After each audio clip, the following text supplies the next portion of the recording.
Welcome to Lake Washington United Methodist Church. I'm on the roof of our education building to check out the renovations completed over the summer. For years, we've had problems with rainwater pooling on the roof and water damage from seepage through old cracks.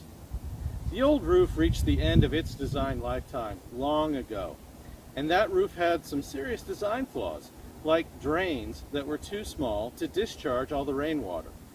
So let's look at the new roof. This material is called, say it with me, thermoplastic polyolefin, or TPO. It's a membrane made from rubber woven with carbon fiber. This is the standard design for modern flat roof commercial buildings. They just installed it on the elementary school up the street. TPO uses more environmentally friendly materials than other roofing options, and it reflects sunlight to keep the building cooler in the summertime. Underneath that membrane is a fresh layer of insulation, which should also improve our energy efficiency.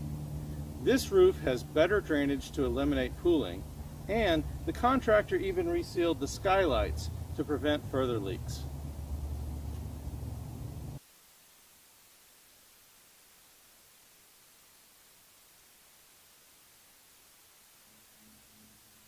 Next stop, our classrooms. These rooms get a lot of use. We've got 2 preschools during the day and all kinds of community support groups in the evenings. Unfortunately, we've had to fix some big problems to make these spaces safe and usable. What started as a small project to replace these baseboard heaters ballooned into a large project upgrading the electrical system to prevent a fire. Turns out the original wiring in this building had some dangerous flaws. Here's the thing about electrical systems. Different loads need to be placed on different circuits. You can't put a high current through a circuit designed for a low current. That's a fire risk. So what did we fix?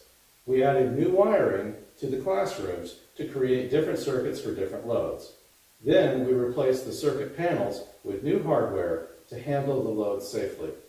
We're fortunate that we never had a disaster with the old system. To make sure the building is safe going forward, we enlisted a Washington State building inspector to review the building and the work of our contractor. Okay, time to put the finance hat on.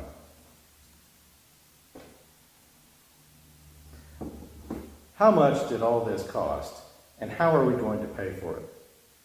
The new roof and electrical system costs us about $250,000. That's not cheap. It didn't help that the building materials are far more expensive now than before the pandemic.